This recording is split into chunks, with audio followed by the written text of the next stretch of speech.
Today we're going to discuss a different perspective on the Manila-Acapulco galleon trade. As we saw from the earlier video and lesson, the Manila-Acapulco galleon trade is often portrayed as a Spanish enterprise in Asia and the Philippines. But we will begin to look at it also not only as the beginnings of globalization as we see it here, but also from the perspective of the Filipino societies and communities which it impacted. As you can see from here, this is the route of the Manila Galleon trade, and this was essentially the route which had been established earlier by the voyages of Magellan, Loaiza, Saavedra, and Legazpi, and all the earlier voyages. Essentially, it took off from Manila, went up to the higher latitudes and across the Pacific to Acapulco, and from Acapulco it returned to Manila. So it is this route which becomes established as the Manila Galleon trade route for the next 250 plus years. There were a total of 110 galleons used in the galleon trade, and most of them were built in the Philippines, mostly in the Cavite shipyard. The galleons were the largest class of ships of their time, and in the 16th century they averaged from 1,700 to 2,000 tons. They were built of Philippine hardwoods and could carry 1,000 passengers. So these formidable ships were used for this trans-Pacific trade, and it's really a trade that, as we saw earlier, linked for the first time the continents of America, Asia, and Europe. So they really were integral in the beginnings of globalization. This is a map of all the trade routes which were actually being used at the time.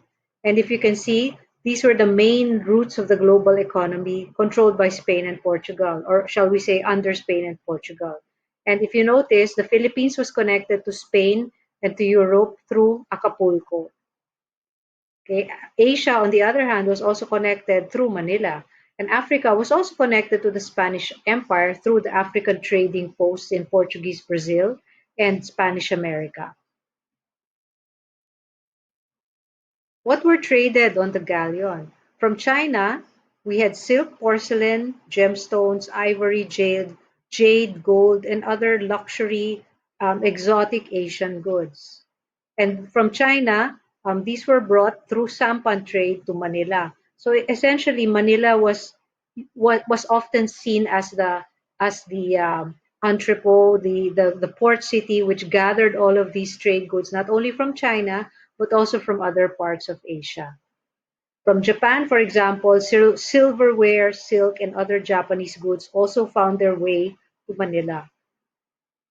From the Moluccas, the Spice Islands, we have, of course, the famous spices of Southeast Asia, such as nutmeg, cloves, pepper, and other spices, all finding their way to Manila.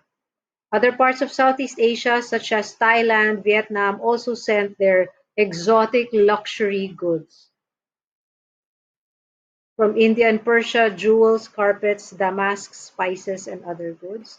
And from the Philippines, of course, there were also hardwoods, textiles, bird's nests, spices, pearls, tamarind, mangoes, and the like. From Manila, all of these were gathered in the port city of Manila, and actually more precisely in the port of Cavite, and from there went across the Pacific to Acapulco, in New Spain, Nueva España. From Africa to Acapulco, we had coffee, ivory, and other goods. Europe sent immigrants, priests essentially, and culturally Christianity, etc. But also certain goods such as wine, textiles, luxury products. But these were actually of not of very large importance because the trade in luxury goods was the other way around. From the Americas, we had such things as plants like maize, sugarcane, pineapple, vanilla, cacao, plant products, vegetables such as eggplants, squash, etc., root crops like potatoes and peanuts, cassava. All of these found their way to Acapulco in Mexico, and from Acapulco to Manila. But the most important shipment from America to Manila and from Manila to China was silver. The wealth of the galleon was so much that in the year 1587 the British pirate Thomas Cavendish aboard the Desire captured and sank the galleon Santa Ana, taking its cargo worth about 2 million pesos at the time. This made Sir Thomas Cavendish a wealthy man, and in fact was allowed him to buy a title for himself because of the wealth and the amount of riches that the galleon produced. Thus, it became some sort of race or some sort of um, badge of courage for many of the British privateers to be able to capture a Spanish galleon, either coming to Acapulco or leaving Acapulco for Manila. There were certain restrictions on the galleon by the 1593, and these were essentially restrictions on the amount that went out of Manila and landed in Mexico. So there were restrictions, as you can see, on the tonnage of the ships, the export quota, the number of galleons per year, and the trade area could only be Manila, Acapulco, and only citizens of Manila could trade. However, these were exercised more in the breach, and in fact, they were routinely flouted. No, these regulations. So often, many other galleons would make the trip. Um, the traders were normally enterprising Indios and mestizos of Manila. Manila Acapulco trade, you could just land elsewhere. So actually, many of these restrictions resulted simply in um, bribery, corruption, and the breaking of this law. I would like to point out, though, is the effect on the Philippine societies. And one of the things that we will notice is that the galleon was a very heavy user of labor. And because of this, the galleon expeditions across the seas would not have been possible without the labor resources of the Philippines. If you notice here, Francisco Leandro de Viana says that there is not an Indian in these islands who has not a remarkable inclination for the sea, nor is there at present in all the world a people more agile in maneuvers on shipboard. So the Filipinos were used as hard labor on the galleons, and not only on the galleons, but in the building of the galleons. But they were also used for their navigational and maritime skills. There are records of certain Filipinos who had become pilots or navigators for the Spanish ships that came across the ocean. Timber resources were a different thing. The timber of the Philippines was considered by many of the Spaniards to be superior to the timber found in the depleted environments of Mediterranean Europe. As you can see here, the lumber is useful for the construction of small and large vessels. They are light and pliable. Vessels of this size can be fitted with masts and made of one piece of timber, etc. So they were good sources of timber, and this is especially relevant since the oak forests of the Mediterranean, upon which the earlier ships had been dependent, was now depleted. Aside from that, it would be very expensive to bring timber resources from Europe or Mexico to the Philippines to build galleons. But right here in the Philippines, abundant timber resources explicitly and uh, apt for the use in shipbuilding. So some of these varieties of timber mentioned in many documents, but especially in Sebastián de Pineda's 1619 Petición de Puesta en la Armada, a certain tree called Maria, which is strong and sturdy wood, ideal for the ship's hull. It was so strong that it repelled cannon shot.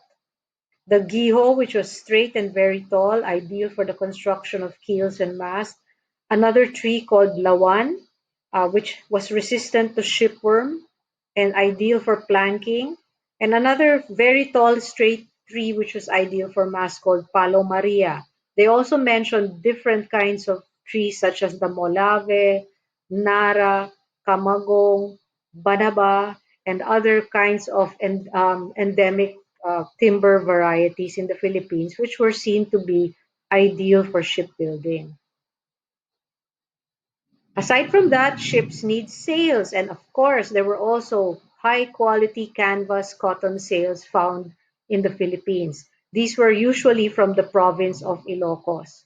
And as you can see here, they were doubled and quilted with thread made of the same cotton. They last much longer than those of España. Not only that, just like the timber, they were also much cheaper. One vara of this cloth cost less than one half real. Aside from sails, all shipping requires cordage or rope, and the Philippines once more ideally had the best rope for this in the form of abaca. As you can see from here, rope was widely used in every single ship that was ever built. In fact, one of the first requests of Miguel Lopez de Legazpi when he arrived in the Philippines was for so many yards of cordage which they needed to replenish their boats. And cordage in the Philippines uses abaca. Abaca fiber is from an indigenous plant called the abaca, and for some reason, it is peculiarly perfect for maritime use because it it when it gets wet, it becomes more pliable and stronger, and therefore is perfect for a maritime um, uh, use. In addition, there was already an existing tradition of shipbuilding and seamanship in the Philippines. So the Filipinos did not have to learn from scratch. They were already very used to maritime voyages. They were used to the tides. They knew how to read um, the tides and the currents very well. And because of this, they were valued pilots and navigators for the European ships. As you can see here, they already were building different kinds of ships and with very specialized uses.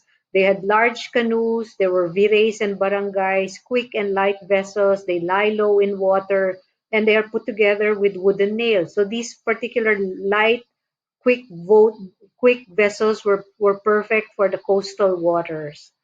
Above the rowers is a platform built of bamboo, upon which the fighting men stand in order not to interfere with the rowing of the oarsmen.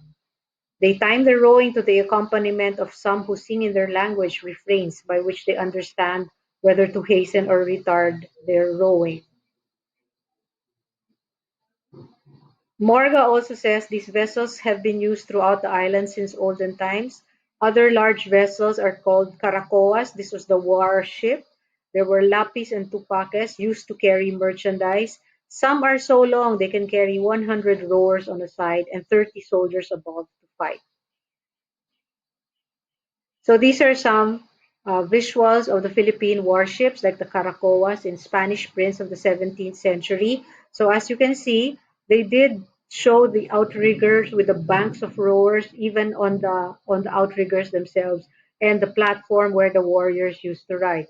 The ship was very maneuverable. All you had to do was turn around. They were light, they were quick, they could be as large as necessary, but they could also be swift and small. So these photos show an actual representation of a caracoa, which was built for a TV show. And as you can see, they stuck quite closely to the descriptions of the pre-Hispanic warships. And you can see the outrigger, the galley of the warriors, etc., and the use of the sails. Ships were also used for races. They could be very swift. And one of the remnants of this is the regatta race in Naga in the Feast of the Lady of Peñafrancia, which always includes a race of these long, swift boats. Um, there is evidence to show that this was really held as a race of caracoas in earlier days. We also have these parao trading vessels from Palawan, which are very reflective of the old barangay or balangay ships. This is the modern day balangay, which was again built to specifications in around the year 2011 or 2012, and which made voyage around the Philippine Islands just to show how sturdy and seaworthy these ancient ships were. Vintas from Zamboanga also are trading and transportation ships which use colorful sails, as you can see from the early Balangay. So definitely, there really was a strong shipbuilding, ship-going tradition in the early Philippines. So what are the effects of the galleon trade? These effects listed here are essentially the effects on the Spanish colony. The concentration of Spaniards in Manila, the neglect of agriculture, Chinese immigration, the geographical advantage, etc. Social cultural effects. For me, these are more interesting. The demographic effects on Manila and Mexico, the transfer of men from Manila to Mexico and vice versa has to be studied more. There is quite a great deal of evidence to show that upon arrival in Mexico, many of the Filipino crewmen jumped ship and were absorbed into Mexican society. A very intriguing thing also is the fact that there were actually many women on board these ships, and they too often remained in Mexico. The exchange of vegetables, fruits, plants, animals, cultural and linguistic assimilation, and because and the very wealth of the galleon trade attracted attention from other European countries who also wanted in on the galleon trade, and this attracted them to the Philippines as well. So an example of this would be for the Dutch. But more than these effects, looking at what we have discussed, the labor, the timber, the shipbuilding industry, what were the effects on Filipino society? So this is what the one of the things I would like us to think about as we begin our discussion and end the presentation on Manila Galleon trade from the Filipino perspective. Thank you.